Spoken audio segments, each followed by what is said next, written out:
Hello everyone, कैसे हैं आप। आपका आपके YouTube channel Digvijay commerce classes पर स्वागत है।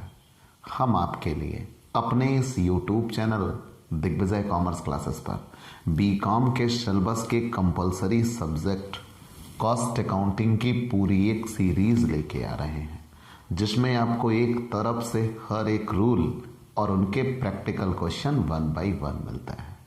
आप हमसे जुड़कर अपने कॉमर्स की पढ़ाई, स्पेशली बीकॉम या एमकॉम की पढ़ाई एक प्रॉपर वे में पूरी कर सकते हैं। तो अगर आप हमसे नए जुड़े हैं तो सबसे पहले हमारे इस YouTube channel Digvijay commerce classes को सब्सक्राइब करिए, शेयर करिए, बेल आइकन दबाइए ताकि आपको हमारे लेटेस्ट वीडियोस के अपडेट मिल सकें। प्यारे दोस्तों, आप अपने पढ़ाई में किस पढ़ाई को सबसे बेहतर मानते थे? हाँ बताइए, किस पढ़ाई को सबसे बेहतर मानते थे? क्लासरूम पढ़ाई को ना, ऑफलाइन पढ़ाई को ना। क्यों? क्योंकि वो पढ़ाई डेली आपको मिलती थी, रेगुलर क्लासेस। वो रेगुलर क्लासेस आप पाने के लिए उसके पीछे समय कितना बर्बाद करते थे। आप वहाँ तक पहुँचे, कुछ देर इंतज़ार किया, फिर आपको क्लासेस मिली और वो एक पंक्चुअलिटी आपको बनानी पड़ती थी। अगर वही नज़रिया, वही अंदाज़ आपको यहाँ आपके ऑनलाइन नेटवर्क पर मिले तो तब तो ये आपके लिए और बेहतर होना चाहिए। आप जितनी देर चाहो उतनी देर पढ़ाई करो, पर डे आपको क्लासेस मिलती हैं। और सबसे बड़ी बात, आप अपनी शर्तों पर पढ़ाई कर सकते हो। कोई टाइम बाउंडेशन नहीं, कोई पंक्चुअलिटी नहीं, कुछ नहीं। आप एक प्रॉपर वे में आप आगे बढ़ोगे। तो हम आपकी पढ़ाई का वो क्लासरूम पढ़ाई का अंदाज अब ऑनलाइन नेटवर्क पर लेकर आए हैं और ये हम गर्व के साथ कह सकते हैं कि हमारे और आपके साथ से ये संभव हुआ है। तो आइए दोस्तों, अगर आप हमसे नए जुड़ रहे हैं तो हमारे इस YouTube channel Digvijay commerce classes को सब्सक्राइब करिए, शेयर करिए और बेल आइकन दबाइए ताकि आपको हमारे लेटेस्ट वीडियोस के अपडेट मिल सकें। और अगर आप ये चाहते हैं कि हाँ, हम बीकॉम के या एमकॉम के किसी भी सब्जेक्ट की स्पेशल कोचिंग क्लासेस आपको दें तो आप हमसे पेड क्लास भी ले सकते हैं। पेड क्लास पाने के लिए हमारे व्हाट्सएप नंबर पर व्हाट्सएप करिए, मैसेज करिए, आपको पेड क्लास की पूरी जानकारी दे दी जाएगी, जिसमें आप बहुत थोड़े से शुल्क का भुगतान करके हमसे एक रेगुलर क्लास पाते हैं। PDF मिलेगा, डाउट सेशन रखा जाएगा, क्वेश्चन पेपर सॉल्व कराए जाएंगे। तो ये सब कुछ पाने के लिए आप हमसे पेड क्लास ले सकते हैं। प्यारे दोस्तों, आज इस YouTube चैनल के ज़रिए हम अवध यूनिवर्सिटी के बीकॉम सेकेंड ईयर में या लगभग प्रत्येक यूनिवर्सिटी के बीकॉम सेकेंड ईयर में कंपलसरी सब्जेक्ट के रूप में पढ़ाए जाने वाले सब्जेक्ट कॉस्ट अकाउंटिंग के सबसे इम्पोर्टेंट लेसन में से एक कॉन्ट्रैक्ट अकाउंट की शुरुआत कर रहे हैं। ठेका लागत या ठेका खाता कह लीजिए, वो बेहतर होगा आपके लिए बोलना। ठेका, पहली चीज तो ठेका है क्या? हमने बहुत सुना है। हाँ नहीं, वो वाला ठेका नहीं, ना ना, बिल्कुल नहीं, बिल्कुल नहीं। मैंने किस ठेके की बात की आप इंटेंशन से हमारे समझ चुके होंगे। आप रास्ते से गुजर रहे हैं और लिखा हुआ ठहरिए, आपका ध्यान किधर है, वो ठेका नहीं। यहाँ ठेका से अभिप्राय, मैंने कहा ना कि आपने ये शब्द सुना होगा। मान लीजिए हम कोई कार्य करवाना चाहते हैं, हम पहले जनरली आपसे व्यवहारिक रूप से जुड़ना चाहते हैं। जब हम आपसे व्यवहारिक रूप से जुड़ेंगे ना, तब बातें बनेगी। आप वो इंटेंशन रखो, आपको ये लगे कि यार है बंदा ये सामने हमारे, मैं आपसे पर्सनली कनेक्ट होता हूं, आप भी हमसे जुड़िए। तो प्यारे दोस्तों, मैंने ये कहा, मान लीजिए हमें कोई कार्य करवाना हुआ।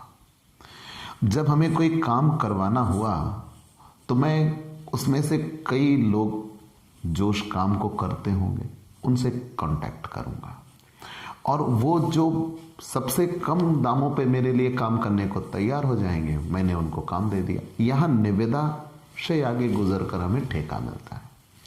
तो मेरे और उस दूसरे व्यक्ति के बीच में जिसने काम करने के लिए तैयारी या सहमति दिखाई, मान लीजिए मुझे एक घर बनवाना हुआ तो मैंने ये कहा, भाई मेरा ये प्लॉट है और इस प्लॉट पे मुझे इस तरीके का घर चाहिए।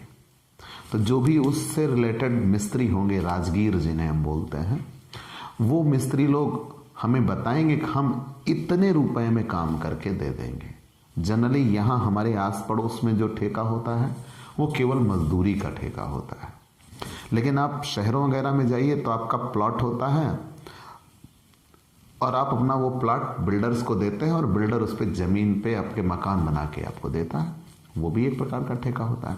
तो हमने ये कहा कभी कोई घर बनवाना हुआ तो हमने मजदूरों से संपर्क किया या मिस्त्री से संपर्क किया, तो मिस्त्री ने कहा कि हम इतने रुपए में ये आपका काम कर देंगे। हमने कहा चलिए ठीक है, आप काम शुरू करिए। अब मिस्त्री ने काम करना शुरू कर दिया। अब वो हमारा ये काम फाइनल करके देगा और हम बाद में उसको उसका मूल्य देंगे जितना हमारा तय हुआ था। तो जब ये चीज़ें हुई, उसने हमारा काम पूरा किया और हम उसके मूल्य का भुगतान कर देंगे। हम दोनों के बीच में जो ये संबंध बना था वही संबंध, या हम दोनों के बीच में जो ये समझौता हुआ था वही समझौता ठेका कहलाता है। वही समझौता ठेका कहलाता है। ठीक। और जिसने ठेका दिया उसे ठेका दाता कहते हैं, कॉन्ट्रैक्टी कहते हैं, और जिसने ठेका लिया उसे ठेकेदार कहते हैं, कॉन्ट्रैक्टर कहते हैं। क्लियर? तो हमने यहाँ क्या बताया कि जब एक व्यक्ति कोई कार्य करना स्वीकार करता है तो उसके लिए एक मूल्य तय होता है, और जो मूल्य तय होगा उस निश्चित मूल्य पर वो कार्य करने के लिए तैयार हुआ। जिस मूल्य पर वो कार्य करने के लिए तैयार हुआ वो मूल्य ठेका मूल्य कहलाता है, कॉन्ट्रैक्ट प्राइस कहलाता है। और जैसे ही वो कार्य संपन्न हो जाएगा उसे उतने रुपए का भुगतान कर दिया जाएगा, और जब उसे उतने रुपए का भुगतान कर दिया जाएगा तो वही ठेका खाता होगा।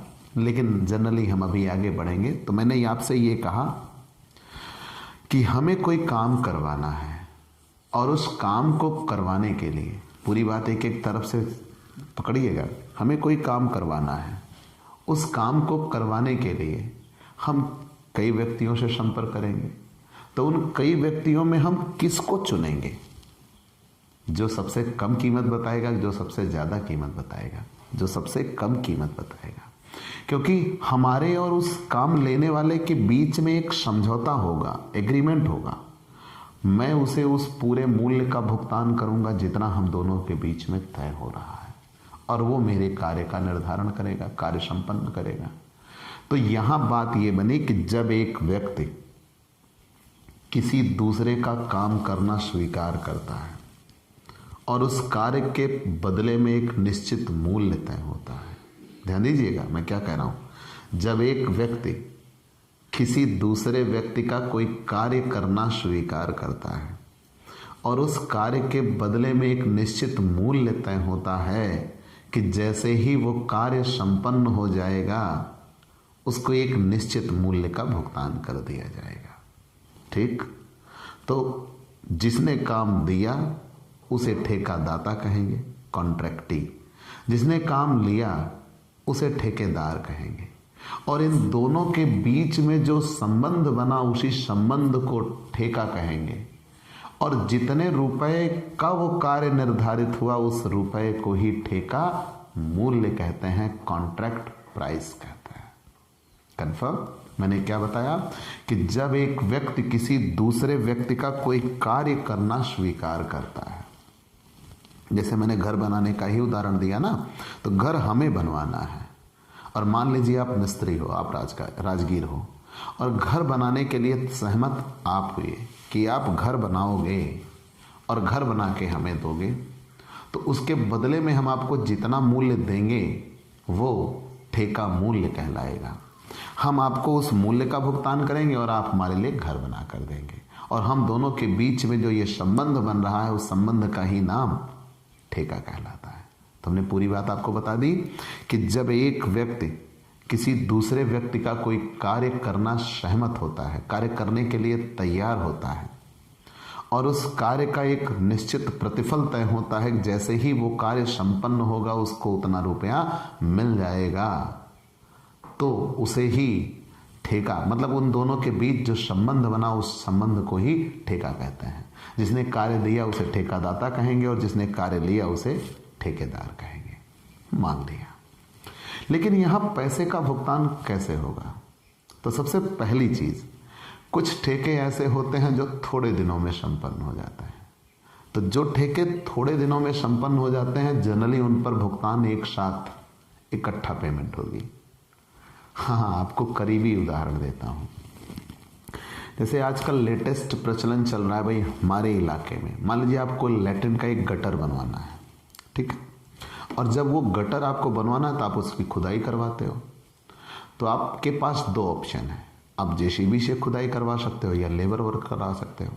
तो अगर आपने लेबर वर्क की बात की तो जब लेबर वर्क ने कहा तो 10 बाई 10 का आपने कहा तो उन्होंने कहा चलिए ठीक भैया हम 8,000 में खुदाई कर देंगे।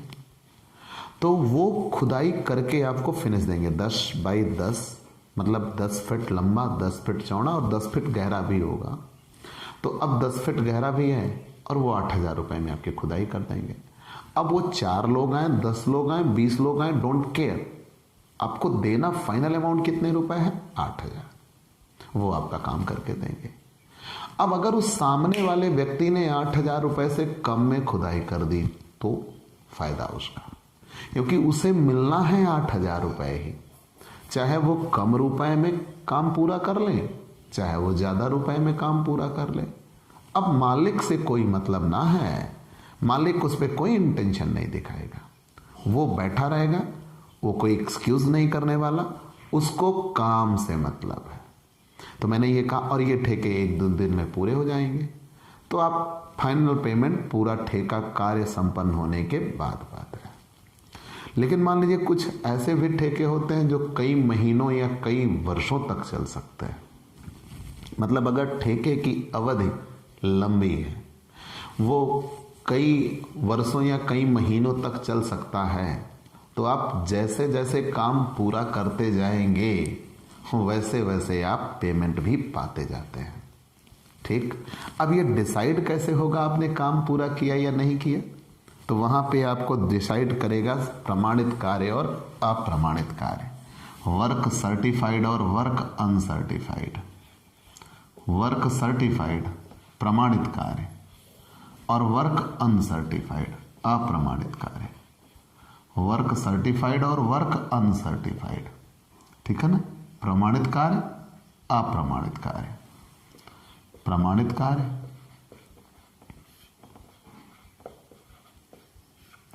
अप्रमाणित कार्य। ये शब्द बहुत इस्तेमाल होगा ठेका खाता में। अगर आपने प्रमाणित कार्य या अप्रमाणित कार्य नहीं जाना ना तो खत्म है, ठेका खाता आपको नहीं समझ में आएगा। ठीक, बहुत ही ज्यादा मैंने आपको बहुत बड़ी बातें ना बताकर आपको आपके जुड़े हुए उदाहरण दिए जो आपसे पर्सनली अटैच्ड हैं, ताकि आपको बेहतर तरीके से समझ आ सके। इसलिए मैंने आपके घर का, आपके गांव का, आपके करीब का, आपके बगल का उदाहरण दिया है। ठीक, मैं चाहता तो मैं आपको किताबी ज्ञान परोस सकता था, लेकिन वो मजा नहीं आता बच्चा, इसलिए मैंने ये किया। तो मैंने ये कहा कि प्रमाणित कार्य या अप्रमाणित कार्य होगा क्या। मैंने ये कहा, आप जानते रहिए कि ठेका मूल्य का भुगतान कैसे होगा।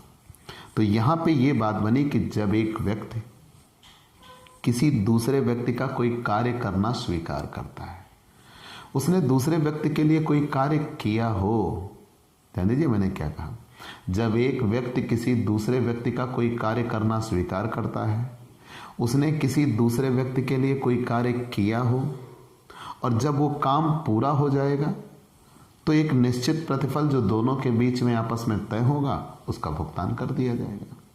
तो जो निश्चित प्रतिफल दिया वही ठेका मूल्य था, और ये ठेकादाता और ठेकेदार दोनों के आपसी समझौते के अनुसार तय हुआ था। मतलब जितने में सामने वाला काम करने को तैयार हो जाए और उतने में आप काम कराने के लिए सहमत हो जाए, वही ठेका मूल्य होता है। तो जब छोटे ठेके होते हैं, कम समय तक चलने वाले ठेके होते हैं, तो उसमें पूरी पेमेंट कार्य पूरा होने के बाद आप देते हो। लेकिन कुछ ठेके ऐसे भी होते हैं जो लंबी समय के लिए, लंबी अवधि के लिए चलते हैं। तो जो लंबे समय के लिए ठेका चलता है उसमें आप पेमेंट कार्य पूरा होने के दौरान करते जाते हैं। कैसे? तो जितना कार्य आपका हो चुका होता है उसी के एक निश्चित अनुपात में आप पेमेंट कर देते हैं। तो कैसे जानते हैं कितना कार्य हुआ? उसके लिए आपको यह जानना है प्रमाणित कार्य और अप्रमाणित कार्य। प्रमाणित कार्य किसे कहते हैं? मान लीजिए आपने कोई कार्य किया और उस कार्य को फिर एक इंजीनियर नियुक्त किया जाएगा। शिल्पकार इंजीनियर नियुक्त किया जाएगा जो उस कार्य को वेरीफाइड करेगा कि हाँ वास्तव में इतना काम हो चुका है। जैसे मैं ये कहूँ कि आपने 10 बाई 10 का गड्ढा लिया खुदाई करने के लिए और 10 फीट गहरा, और 10 फीट गहरा गड्ढा खोदना है और 10,000 का ठेका लिया, और आप 8 फीट गड्ढा खोद चुके हो, एकदम बेहतर तरीके से 8 फीट गड्ढा खोद चुके हो। तो आप काम कर रहे हो, अभी काम चल रहा है, उसे वर्क इन प्रोग्रेस कहता है। जब कार्य प्रगति पर हो तो उसे वर्क इन प्रोग्रेस कहता है। अब वर्क इन प्रोग्रेस में ही हमें ये दो चीजें देखनी होंगी, वर्क सर्टिफाइड और वर्क अनसर्टिफाइड। तो सर्टिफाइड उसे कहते हैं जब हमारे द्वारा कार्य पूरा कर दिया गया और किसी इंजीनियर या शिल्पकार द्वारा उस कार्य को प्रमाणित भी कर दिया गया, हाँ आपने इतना काम कर दिया है। तो जब उसके द्वारा कार्य प्रमाणित हो जाता है तब उसे ही कहते हैं वर्क सर्टिफाइड। वर्क अनसर्टिफाइड किसे कहते हैं? आपने काम तो कर दिया है, काम आपने अपनी ओर से कर दिया है, लेकिन अभी तक सामने वाले ने उसको प्रमाणित नहीं किया है। तो जब सामने वाले ने अभी उसको प्रमाणित नहीं किया या इंजीनियर द्वारा वो प्रमाणित नहीं हुआ है, तब उसे आप क्या कहते हो? अप्रमाणित कार्य कहते हो। ठीक। लेकिन ये दोनों चीज की थ्योरी, प्रमाणित कार्य या अप्रमाणित कार्य की थ्योरी कहाँ निकल के आती है? अपूर्ण ठेकों से संबंधित है। और जब ठेका पूर्ण हो जाता है मतलब ये कार्य जो प्रमाणित कार्य रहता है वो 100% हो जाता है। तो जैसे ही आपने कार्य पूरा 100% प्रमाणित कर दिया मतलब ठेका पूर्ण हो गया, कंप्लीट हो गया। ठीक। तो हमें क्वेश्चन दोनों के पढ़ने होंगे। कुछ ठेके ऐसे होंगे जो पूर्ण होंगे, कुछ ठेके ऐसे होंगे जो अपूर्ण होंगे, इनकम्प्लीट होंगे। तो अगर क्वेश्चन में आपको प्रमाणित कार्य या अप्रमाणित कार्य दिख जाए तो मतलब सीधी बात है ठेका भी पूर्ण नहीं हुआ है। मतलब ये सीधी बात है कि ठेका भी पूर्ण नहीं हुआ है। क्लियर? तो प्रमाणित कार्य हमने आपको एक एक तरफ से बताया। प्रमाणित कार्य किसे कहेंगे? जब आपने काम पूरा कर दिया और इंजीनियर द्वारा उस काम को वेरीफाइड भी करा दिया गया है, वो कार्य इंजीनियर ने ओके कर दिया, हाँ आपके द्वारा इतना कार्य पूरा किया जा चुका है, उसे प्रमाणित कार्य कहता है। जब आपने कार्य तो कर दिया लेकिन अभी तक इंजीनियर ने उसको वेरीफाइड नहीं किया है, उसे अप्रमाणित कार्य कहता है। क्लियर? चलिए हमने मान लिया। तो आपने ठेका लागत की बात की। यहाँ किताब में ये कहा गया है कि ठेका लागत विधि लागत लेखांकन की एक ऐसी पद्धति है जो उन व्यक्तियों द्वारा अपनाई जाती है जो निर्माण कार्यों को ठेके पर करते हैं, जैसे भवन निर्माण, सड़क निर्माण आदि। इस प्रकार के कार्यों का स्वरूप बड़ा होता है और ये लंबी अवधि तक चलने वाले होते हैं। एक निर्धारित मूल्य पर माल की पूर्ति करने, विशेष कार्य का निष्पादन करने आदि से संबंधित समझौतों को ही ठेका कहते हैं। ठीक। आगे ये कहा गया इस प्रकार किसी कार्य को करने जैसे भवन निर्माण, सड़क निर्माण आदि का मूल्य पहले ही निर्धारित हो जाता है कि आप ये कार्य इतने रुपए में करके दीजिएगा, और जो मूल्य पहले से ही निर्धारित हो जाता है उसे ही ठेका मूल्य कहते हैं। ठीक।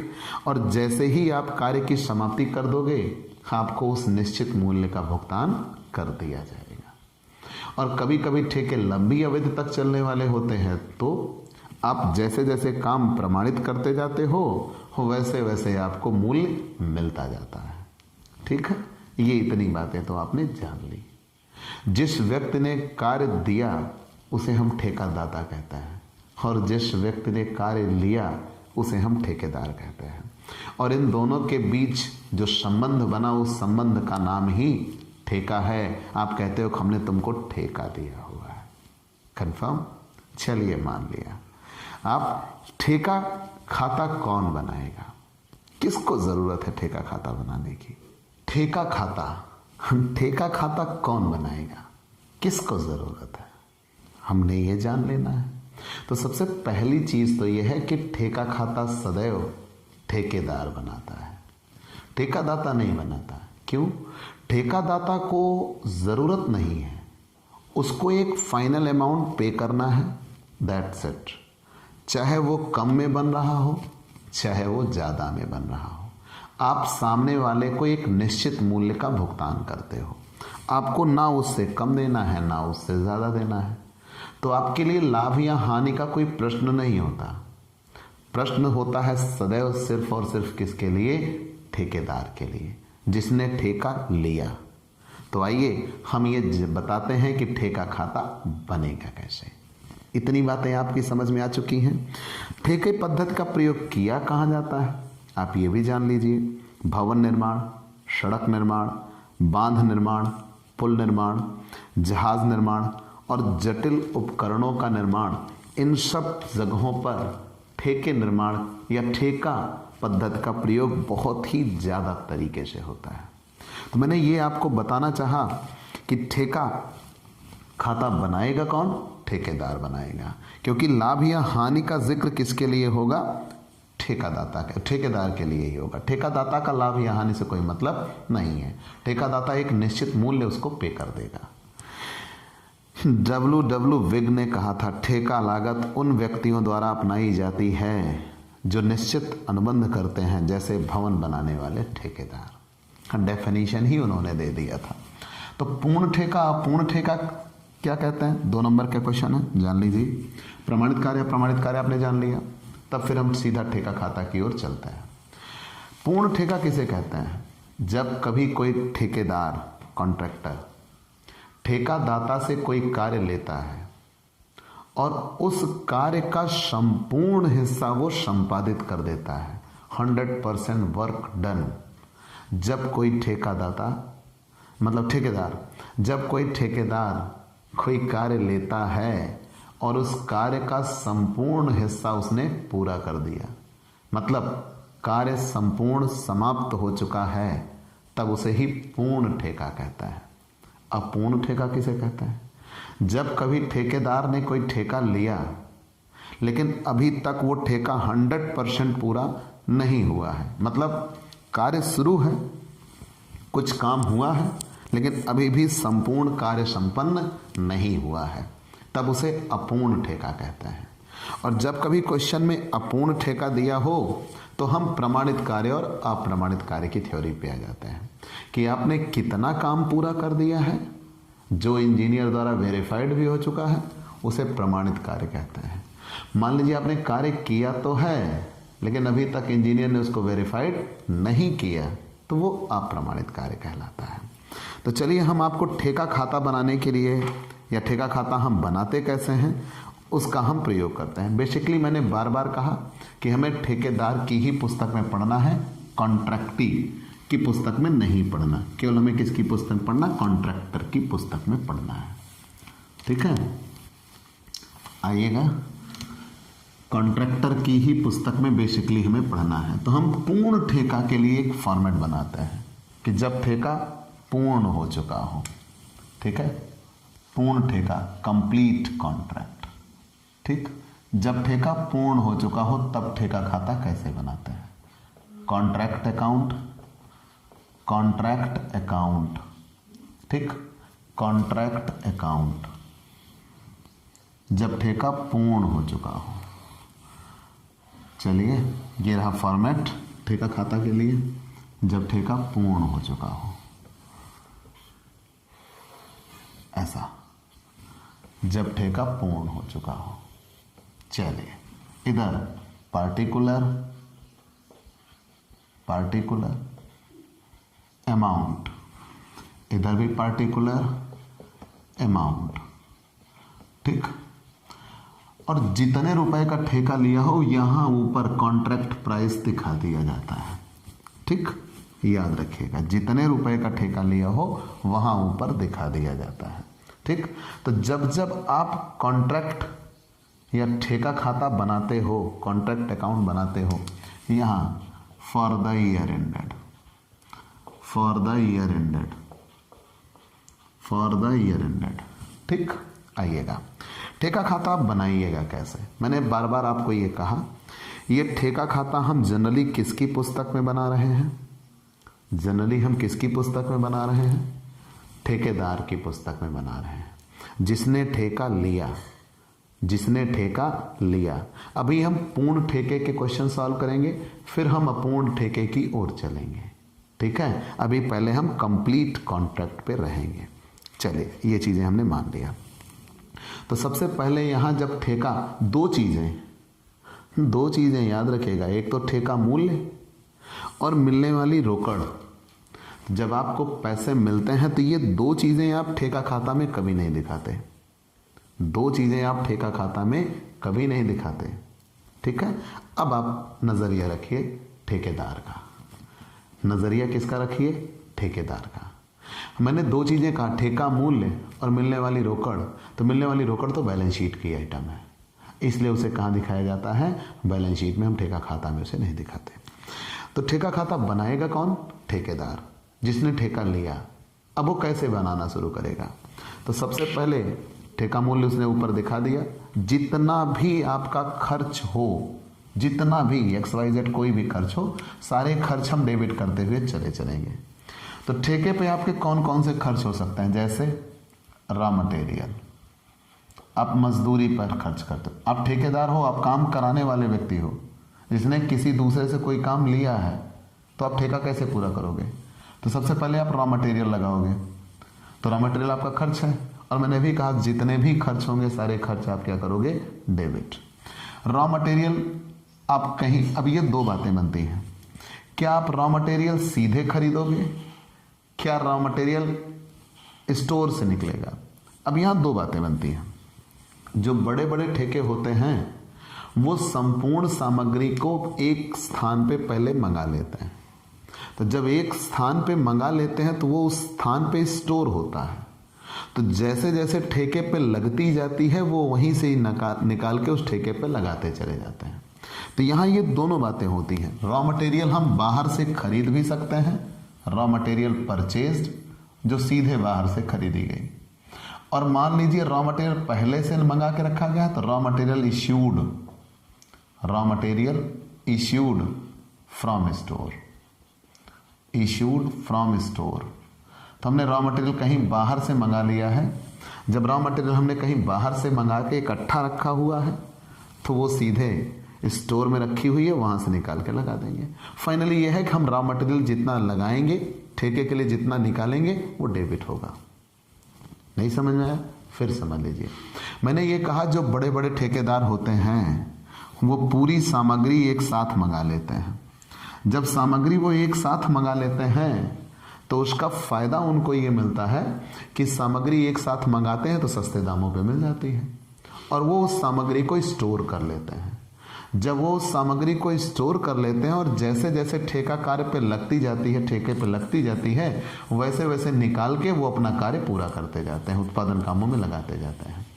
ठीक, उत्पादन कामों में लगाते जाएंगे। तो मैंने यहाँ दो दिखाया, एक तो रॉ मटेरियल परचेज लिख दिया जो सीधे ठेके पे खरीदी गई होगी, और एक raw material issued from store जो पहले से मंगा के इन्होंने डंप कर रखा है या इकट्ठा रखा है, वहां से निकाल के लगा देंगे।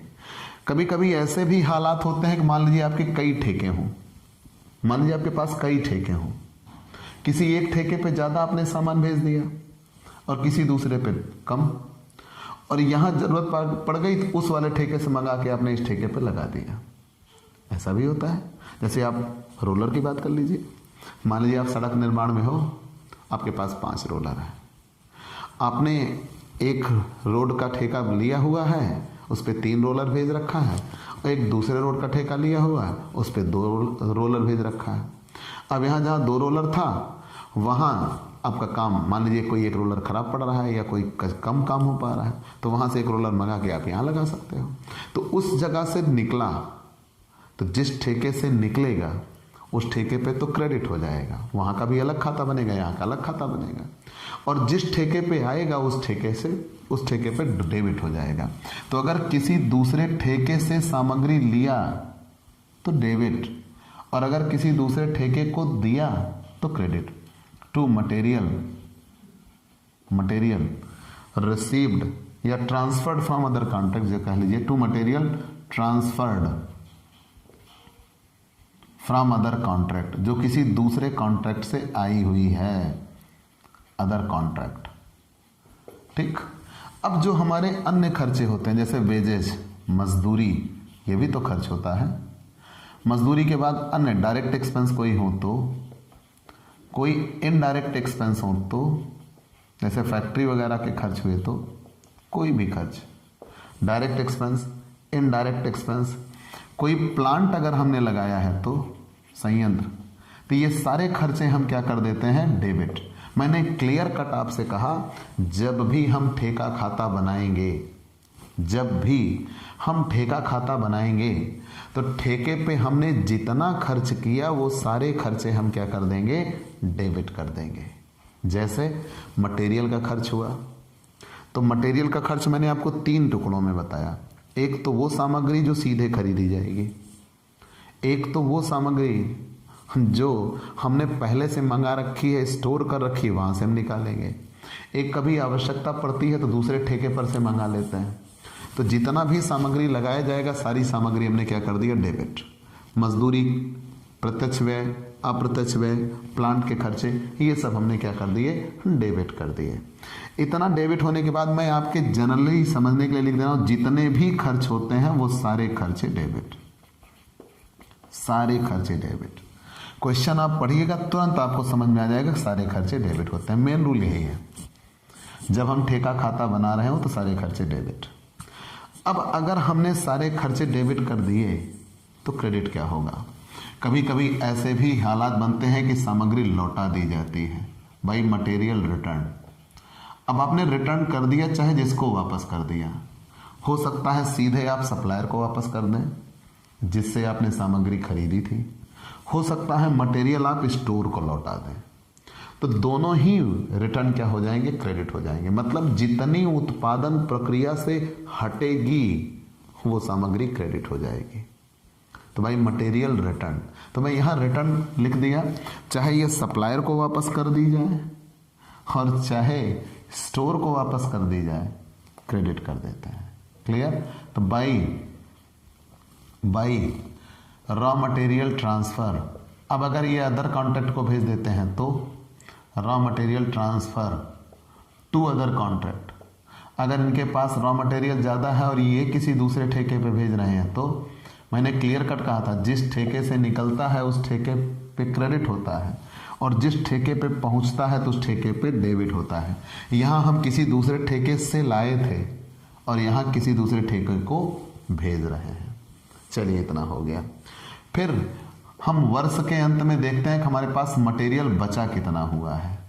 अब मटेरियल कितना बचा हुआ, by raw material in hand या मटेरियल इन हैंड, ऐसा लिख लो बस, बाई मटेरियल इन हैंड, हमारे हाथ में कितनी सामग्री बची हुई है, मटेरियल इन हैंड। और बाई मटेरियल एट साइट भी देखते हैं। अब ये मटेरियल एट साइट क्या है, कार्यस्थल पर पड़ी हुई सामग्री। कार्यस्थल पर पड़ी हुई सामग्री मतलब जब कार्य पूरा हो रहा होता है तो हम देखते हैं कि जहां हमारा कार्यस्थल होता है उसके इर्द गिर्द कुछ सामग्री हमारी पड़ी होती है, जिनको अभी हमने उठवाया नहीं होता है, हम उठवा लेंगे। तो मान लीजिए मटेरियल एट साइट पड़ा है तो वो भी क्या हो जाएगा, क्रेडिट हो जाएगा, क्योंकि ये भी उत्पादन के दौरान लगा नहीं है, उसमें से अलग हो गया है। ठीक। तो मटेरियल इन हैंड जितना हमारे पास बचा है वो क्रेडिट कर देंगे। तो फाइनली मैंने क्या कहा, जितना खर्च होगा सारे खर्च डेबिट, जितना भी खर्च होगा सारे खर्च डेबिट।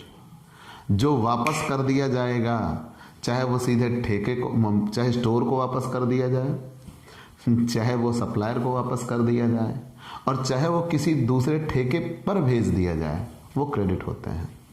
जो सामग्री हमारे पास बची है वो क्रेडिट होगी, जो हमारे पास कार्यस्थल पर बची हुई है वो क्रेडिट होगी। और अगर कभी मान लीजिए रॉ मटेरियल बेच दिया गया तो बाई रॉ मटेरियल सोल्ड। ऐसे भी हालात होते हैं कि रॉ मटेरियल बेचे जा सकते हैं।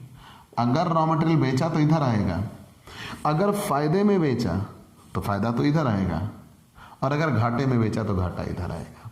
याद रखिएगा, अगर मटेरियल आदि को फायदे में बेचा तो फायदा इधर आएगा, और अगर घाटे में बेचा तो घाटा इधर आएगा। इतना जरूर याद रखिएगा। ठीक, इतना जरूर याद रखिएगा। चलिए हमने ये जान लिया। फिर वर्ष के अंत में हमें ये देखना होगा प्लांट कितने रुपए का बचा। वर्ष के अंत में हमें ये देखना होगा प्लांट कितने रुपए का बचा। तो बाई प्लांट, तो आप ये देखोगे प्लांट कितने रुपए का लगाया गया था और तत्काल उस पर आप क्या लगाओगे, डेप्रिसिएशन, लेस डेप्रिसिएशन। और डेप्रिसिएशन चार्ज होने के बाद जितने रुपए का प्लांट बचा वो यहां दिखा दिया जाएगा। डेप्रिसिएशन चार्ज होने के बाद जितना भी प्लांट बचा वो यहां दिखा दिया जाएगा। हम यहां लाभ हानि खाता बनाते समय बहुत सतर्क रहेंगे। प्रॉफिट एंड लॉस, ठेका खाता पे जितना घाटा हो सब इधर दिखाया जाता है। किस चीज पे घाटा होगा, हो सकता है मटेरियल का कोई घाटा हो गया हो, मटेरियल चोरी वगैरह चला गया हो, मटेरियल लॉस्ट, वो यहां दिखा देंगे। मान लीजिए कोई प्लांट चोरी चला गया हो तो वो भी यहां दिखा देंगे, प्लांट लॉस्ट। मान लीजिए वो कहीं आग वगैरह लग गई हो तो वो भी यहां दिखा देंगे, ठीक है, वो भी यहां दिखा देंगे। इतना याद रखे रहिएगा। मैंने साफ तौर पर कहा, आप एक बात याद रखिएगा, एक बात याद रखिएगा, कोई ऐसी चीज जिसपे पूरा नुकसान हो जाए, जैसे प्लांट चोरी चला गया, तो जब प्लांट चोरी चला गया तो पूरा प्लांट खत्म, 100% नुकसान, वो यहां आप दिखा दोगे। लेकिन अगर आपके पास प्लांट बचा हुआ है या प्लांट वापस कर रहे हैं, तो मान लीजिए प्लांट आपने वापस कर दिया, by plant return, by plant return. तो अगर प्लांट आप रिटर्न करते हो तो याद रखिएगा बिना डेप्रिसिएशन घटाए आप प्लांट नहीं रिटर्न करिएगा, लेस डेप्रिसिएशन। मतलब ये कि अगर आप बचा प्लांट निकाल रहे हो, वापस हुआ प्लांट निकाल रहे हो या प्लांट बेच रहे हो, तो बिना डेप्रिसिएशन निकाले आप ऐसा नहीं करेंगे। लेकिन अगर आपके पास से प्लांट जल गया या नष्ट हो गया या चोरी चला गया तो पूरा खत्म हो जाएगा, फिर डेप्रिसिएशन निकालने की कोई जरूरत नहीं होगी। अगर प्लांट आपने वापस किया या विक्रय किया तो प्लांट पर पहले डेप्रिसिएशन निकलेगा, उसकी प्रेजेंट वैल्यू आएगी, और जब उसकी प्रेजेंट वैल्यू आएगी तब देखा जाएगा कि उसको बेचा कितने में गया है। तो यहाँ बाई प्लांट सोल्ड, अगर प्लांट बेचा गया तो बाई प्लांट सोल्ड, और कितने रुपए में बेचा, अगर फायदे में बेचा तो फायदा इधर आ जाएगा, घाटे में बेचा तो घाटा इधर आ जाएगा। और वर्ष के अंत में जब ठेका पूर्ण हो चुका है तो इधर दिखाया जाएगा बाई कॉन्ट्रैक्टी अकाउंट। ठेका दाता से आपको मिलेगा, और क्या मिलेगा, जितने रुपए का आपको ठेका हुआ होगा वो ठेका दाता से आपको मिलेगा, जितने रुपए का ठेका हुआ होगा वो, वही कॉन्ट्रैक्ट प्राइस। और अगर क्रेडिट साइड ज़्यादा है, डेबिट साइड कम है, तो आपके लिए प्रॉफिट हुआ। और अगर कहीं ऐसा हुआ कि डेबिट साइड ज़्यादा है, क्रेडिट साइड कम है, तो आपके लिए लॉस हुआ। ठीक है ना, इतना याद रखे रहिएगा। अगर आपके लिए क्रेडिट ज़्यादा हो गया, डेबिट कम हो गया तो फायदा, और अगर आपके लिए डेबिट ज़्यादा हो गया, क्रेडिट कम हो गया तो घाटा। लेकिन एक विशेष बात, अगर आपको प्लांट लिखा मिला तो उस पर ह्रास लगेगा ही लगेगा, डेप्रिसिएशन। और अगर डेप्रिसिएशन लगेगा तो उसके 2 रूल हैं, ये इतना याद रखिएगा। मतलब कब कब मैंने ये कहा कि अगर कहीं ऐसी बात आ रही है कि प्लांट 100% आपके पास से चला जा रहा है तो आप डेप्रिसिएशन नहीं लगाते। जैसे प्लांट जल जाए, प्लांट जल जाए, प्लांट चोरी चला जाए, तो आप प्लांट पर डेप्रिसिएशन नहीं लगाते। लेकिन कभी ऐसे हालात बने कि प्लांट वापस किया या बचा हुआ प्लांट निकालना है या प्लांट बेचा गया है, तो पहले डेप्रिसिएशन निकलेगा। जब कभी ऐसे हालात बने कि प्लांट बचा हुआ है, प्लांट वापस कर दिया गया या प्लांट बेचा गया, तो डेप्रिसिएशन निकालने के बाद ही प्लांट की ओरिजिनल वैल्यू तय होगी। उसी से हमें यह पता लगेगा फायदा हुआ या घाटा। ठीक, तो प्लांट पे डेप्रिसिएशन 2 नियमों से लगाते हैं। जब प्रतिवर्ष शब्द ना लिखा हो, डेप्रिसिएशन की दर के आगे प्रतिवर्ष शब्द ना लिखा हो, प्रतिवर्ष शब्द ना लिखा हो, और जब प्रतिवर्ष शब्द लिखा हो, ये दोनों में अंतर क्या होता है। पर एनम, जब पर एनम ना लिखा हो और जब पर एनम लिखा हो, जब प्रतिवर्ष शब्द लिखा हो, मतलब इसका मतलब ऐसा होता है, जैसे यहाँ लिखा होगा केवल 10% डेप्रिसिएशन, और यहाँ लिखा होगा 10% पर एनम डेप्रिसिएशन। अब दोनों में अंतर क्या है, दोनों में अंतर यह है कि जब ऐसा लिखा होता है, मतलब प्रतिशत के बाद आगे प्रतिवर्ष नहीं लिखा होता, तो पूरे वर्ष का ह्रास लगाते हैं, पूरे वर्ष का डेप्रिसिएशन चार्ज करते हैं, डेप्रिसिएशन चार्ज करते हैं। चाहे ठेका जितने समय चला हो, फिर हमें उससे कोई मतलब नहीं होता। ठेका 1 महीने चला, 2 महीने चला, 9 महीने चला, 11 महीने चला, हमें इससे मतलब नहीं होगा, पूरे साल का डेप्रिसिएशन चार्ज होगा। जब प्रतिवर्ष शब्द लिखा हो, जब प्रतिवर्ष शब्द लिखा हो, तो केवल और केवल हम उतने समय का ही ह्रास चार्ज करेंगे जितना समय प्रश्न में दिया हो। केवल समय के आधार पर ह्रास चार्ज करेंगे, ऐसा लगा, केवल शब्द हटा दो, समय के आधार पर ह्रास चार्ज करेंगे। समय के आधार पर ह्रास चार्ज करने का मतलब, अगर 6 महीने ठेका चला तो 6 महीने का ह्रास लगेगा, साल भर ठेका चला तो साल भर का ह्रास लगेगा। ठीक है, तो क्लियर कट आप जानिएगा क्या, कि जब कभी आपका ठेका पूर्ण हो चुका हो, आप ठेकेदार हो, ठेकेदार, तो ठेकेदार ने जब ठेका पूरा कर लिया तो वो ठेका खाता कैसे बनाएगा? ठेका खाता बनाने के लिए सबसे पहली चीज, जितने भी वो खर्च कर रहा है सारे खर्च डेबिट करेगा, जितने भी खर्च कर रहा है सारे खर्च डेबिट। ठीक, चलिए मान लिया, सारे खर्च डेबिट होने के बाद मैंने यहाँ एक एक चीज बता दी, अब इसी को आप अलग से एक्सप्लेन कर सकते हो। खुद किसी दूसरे जगह से वो मंगाया, डायरेक्ट खरीदा, और या पहले मंगा के स्टोर कर रखा था उसको लगाया, जो भी खर्च होगा डेबिट, मजदूरी डेबिट, प्लांट डेबिट, प्रत्यक्ष व्यय डेबिट, अप्रत्यक्ष व्यय डेबिट। फिर अंत में हम ये दिखाएंगे कि जितने का मटेरियल वापस कर दिया, किसी दूसरी जगह भेज दिया, सप्लायर के पास भेज दिया या सीधे स्टोर को भेज दिया, सारी क्रेडिट होती है।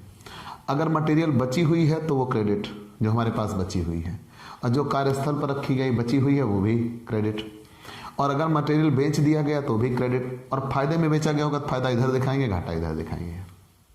ठीक, अब प्लांट हम दिखाते हैं कितने रुपए का हमारे पास बचा हुआ है। तो मैंने बताया जब भी प्लांट वापस होगा, जब भी प्लांट बचा हुआ देखना होगा, जब भी प्लांट बेचा जाएगा, तब ह्रास लगने के बाद ही। हाँ, प्लांट चोरी हो, प्लांट जल जाए तो कोई ह्रास की बात नहीं करते। ठीक, चलिए, और ह्रास मैंने वो लिखा ना कि जब परिणाम शब्द लिखा हो तो समय के आधार पर डेप्रिसिएशन चार्ज होगा, मतलब 8 महीने का ठेका चला तो 8 महीने का ह्रास लगेगा, और जब परिणाम शब्द ना लिखा हो तो पूरे साल का ह्रास लगाते हैं। और ये डेप्रिसिएशन के लिए हमेशा से यही रूल रहा है। 11th 12th में आपके बहुत से क्वेश्चन गलत हुए होंगे, बस यही रूल लगा दीजिएगा, सारे सही हो जाएंगे। चलिए यहाँ पे आते हैं। अब वर्ष के अंत में फिर आप ये प्रॉफिट लॉस कैसे बनाइएगा? हो सकता है मटेरियल का नुकसान हुआ हो सकता है प्लांट का नुकसान हुआ हो, कोई चोरी चला गया हो, आग लग गई हो, सब क्रेडिट करते हैं। और अंत में आप देखिएगा प्लांट रिटर्न हुआ तो डेप्रिसिएशन के बाद रिटर्न होगा, प्लांट बेचा गया तो डेप्रिसिएशन के बाद बेच के तब उस पर प्रॉफिट या लॉस तय किया जाएगा।